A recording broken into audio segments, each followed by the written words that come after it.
Hey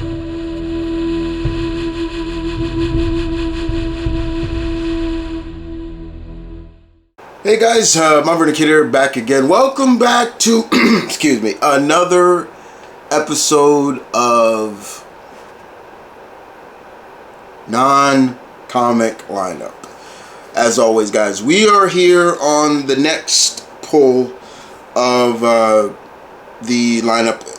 What was episode 2? I think episode 2 was Iron Fist. Yeah, we did Iron Fist, yes. Candidates for Iron Fist. Now, we're here to do another candidacy. We're gonna be doing something about the Red Room in Marvel Universe. The Red Room, the KGB facility where the KGB trained females spies or females to become part of the Black Widow programs. Now in the cinematic universe, they went a step forward. They went not a step forward, but they went a little bit differently with it in terms of saying they took only orphan girls, but the source material, the real source material, they did far more than just take orphan girls. There were kidnappings, deprogramming, mind wiping. It was almost on the same level as the Weapon X program. That's how crazy it was. And more importantly, it was, at the end of the day, there have been certain people who've kind of graduated from it or grew up in the Red Room. For example, we all know about Black Widows. We know about Natasha. We know about Yelena. But Bucky, when he was the Winter Soldier, he trained there for a while. And that's where he met Natasha. Also, Hank Pym's daughter, Nadia Pym, trained there. She grew up there. Because, now for anybody who doesn't know, Hank Pym had another wife prior to Janet. And that's his daughter from her mother, his previous marriage. So Nadia Pym was like the last person to actually they talked about the Red Room. I mean, the Red Room had mutants. They had mutant agents. They even had Omega Red for a while underneath them. And I remember when the Red Room kidnapped Wolverine, Colossus, and Nightcrawler, and they questioned them about M-Day. Like, why are there mutant operatives? Why did they lose their powers? You know, certain things like that. Like, so the Red Room is deeper in the comics than what they showed in the cinematic universe. In the cinematic universe, it's still deadly, and everything you saw in the cinematic universe is what they did in the source material, but even went further. So, with that being said, I chose 8 characters. They're all female. 8 characters that I felt like if they were under the Red Room, how dangerous would they be? If they were trained in the Red Room to become Black Widows or so, how dangerous would they be? So this should be fun. This should be interesting. As always, you guys know the rules. Anything is not all American comics characters are off limits. Cartoon characters, anime characters, manga are good. And I am including Turtles. They're off limits, but I'm allowing G.I. Joe. I've said I allow G.I. Joe because they were a cartoon first before a comic. Excuse me. So I got 8 for you. Let's kick this off. Look forward to hearing yours as always. Let's do this now. Okay, guys, so we're going to start off with number 1, and number 1 is a very interesting character, and everybody should know this character, Kim Possible. Kim Possible. Just imagine if Kim was abducted by her parents and raised in the Red Room to become a widow, a Black Widow. As good as she is, that's scary to think. All the impossible things that she could do, she'd be probably one of their best. It's scary to think that. It's really scary. It is really, really scary to think. But yes, Kim Possible. Next on the list, we are going to the world of Tekken. And you knew I had to have this character on it. Miss Non-Personality and scary as fuck sometimes, Nina Williams. Nina feels like she is an homage to Black Widow. And even with her memory being taken away from her and everything like that, it is crazy. I mean, the scariest thing for me as Nina, as of late, is the actresses they get to voice her. Her voice is scary alone. Like, you ever hear Nina when she talks? Like, it's just so deep and bleak and it's scary. Like, I'll never forget the first time, I think it was Tekken tag tournament or something like that, where Lee was chasing her, and her son Steve Fox basically stopped Lee from shooting her, and then just her saying thanks was scary. Her voice was so monotoned, it was scary. I'm like, that has scared the fuck out of me. And then of course later games, going somewhere, I'm like, yo, that the fucking scared the shit out of me. So imagine Nina under the Red Room as a widow. That's fucking scary. That's fucking terrifying. It's fucking terrifying. It is. So yes, Nina Williams makes number 2.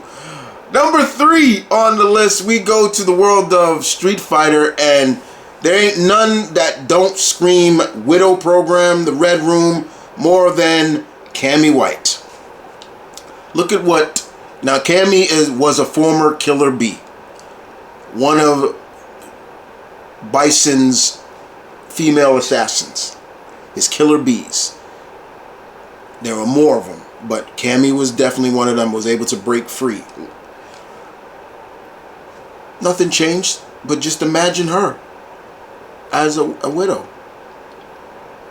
You would be scared to death. Could you imagine her coming after you, and she chases you down, similar to how she did in the Street Fighter animated film? Remember that, where she was like going somewhere, Mr. Seller, and her eyes was just, she was just looking at him like, and what she do? Jump, break his neck, and then broke his. That's scary. Like, she was scary. Cammy would definitely be another one. Like, you know, if she was a widow to program to take me out, there would be a part of me that just like, you know, just get it over with. Just I'm not gonna fight you. Just kill me. Just kill me. Just make it quick. Don't, you know, I can't. But yeah, Cammy is definitely one. I want to talk about somebody who who definitely, if was under the Widow Program in the Red Room, we're going to talk about Roberta from Black Lagoon. You talk about just saying get it over quick. You better believe, you better fucking believe, I would be like, yo, we're not gonna get away from her. Just kill her. Just stand there and take it, and get killed. Just kill her. Have you ever seen Black Lagoon? Have you guys ever seen Black Lagoon? If you have not seen Black Lagoon, and Roberta, she's like the fucking Terminator. She is fucking scary. She is legit scary. And anytime Revy comes in, she's like, oh, that bitch. She's like, oh, that bitch. She knows, Revy knows she's in for a fucking fight. Every fucking time. Because she knows this woman is damn dangerous. I will never forget what she did to these Colombian guerrillas. She's just terrifying.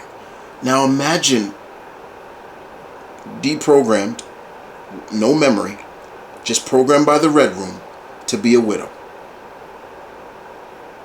Let that sink in for a minute. Let that fucking sink in for a minute. That is scary. I just said it's scary for Cammy, scary for Nina, scary even for Kim Possible. This one, ultra scary. Like, this is where you would probably kill yourself. Be like, you know what? I'm dead. Yeah. Because I wouldn't want her coming after me at all. I'm not even joking. I'm not even fucking joking. You would not want the bloodhound of Florencia coming after you. Fuck that. Fuck that. But yeah, I definitely would imagine her as a widow. We go to the next, and we move on to SNK. And when I was looking at a lot of females from the SNK characters, I was like, you know, I said, let's exclude Mai Shiranui for a minute. And I said, I know one. Linnea.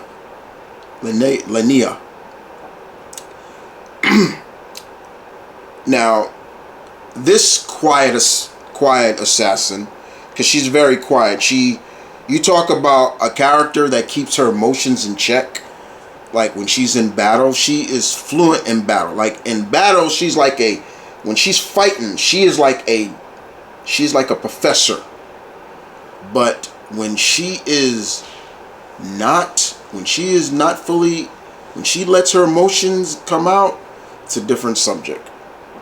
But yes, Leona is definitely a character I could see being KGB going after and the Red Room taking her because she is young, in which they do like to take younger women.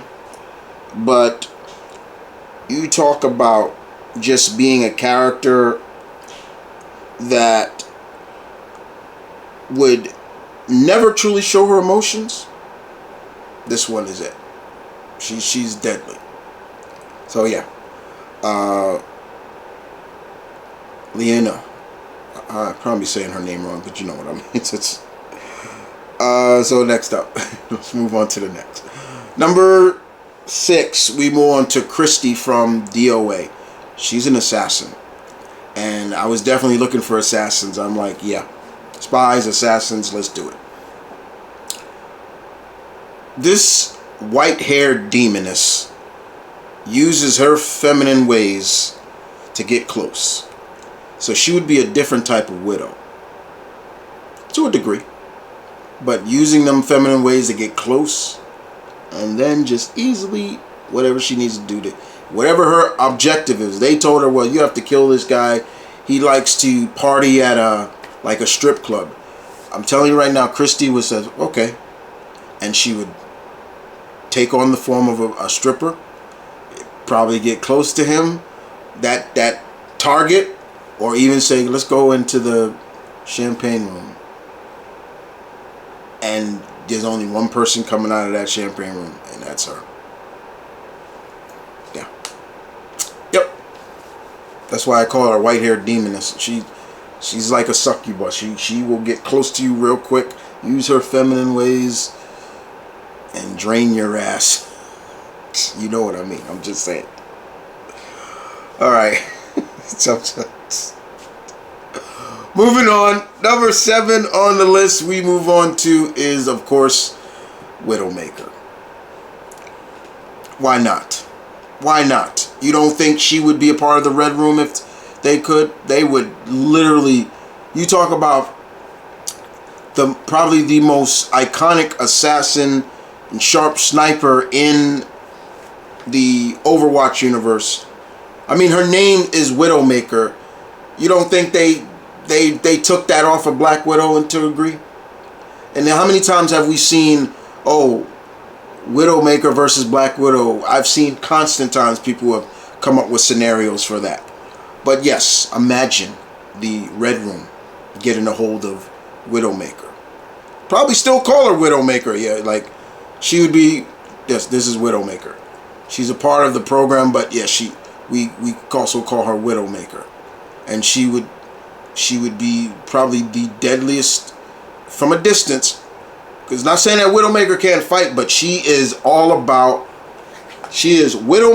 is all about long range and just biding her time, waiting for a shot. And sometimes she gets the impossible shots. Like, she'll be upside down and just wait and pop. We've seen it. She's deadly.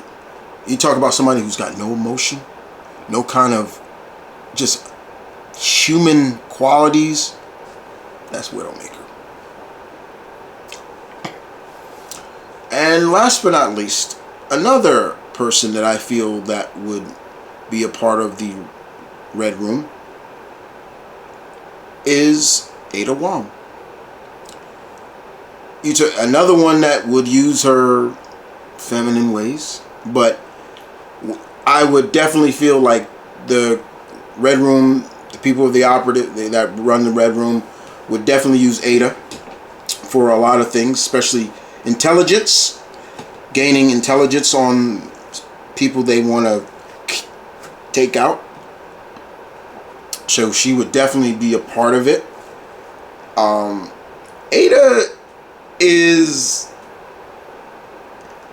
Ada's scary on different reasons. And why do I say on different reasons? Because, again, she's like Christy.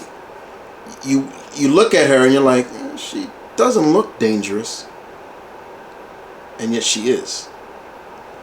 That's why you think Leon don't get too close to her. Like, Leon don't get too close. Like, she'll put a knife in your neck real quick. Or she'll blow your head off real quick. She's got morals to some degree, but yeah. But the Red Room sometimes will remove that. Yes, indeed. Ada Wong. Well, guys, there you go. Those are 8 characters that I feel would make some serious operatives of the Red Room or and basically Black Widows. Scary, right? How many of you look at that and like, yo, that's scary. That's fucking scary. That's terrifying. That's fucking terrifying. That is legit scary. Roberta alone, right there, when I was putting this list together, I said, my back of my mind, one side of me is like, don't put her, and then another side is like, put her, because if you don't, somebody else will. And I said, yeah. And that side of that voice in my head on this side was like, that's scary. And then the voice on this side of me was like, yeah, that's terrifying. But I'm wondering if people will know how terrifying it is. Anyway, you guys take care. I'll see you guys next time with another episode of non-comic lineup. Next time, we're doing Heralds of Galactus. I'll see you guys then. Deuces.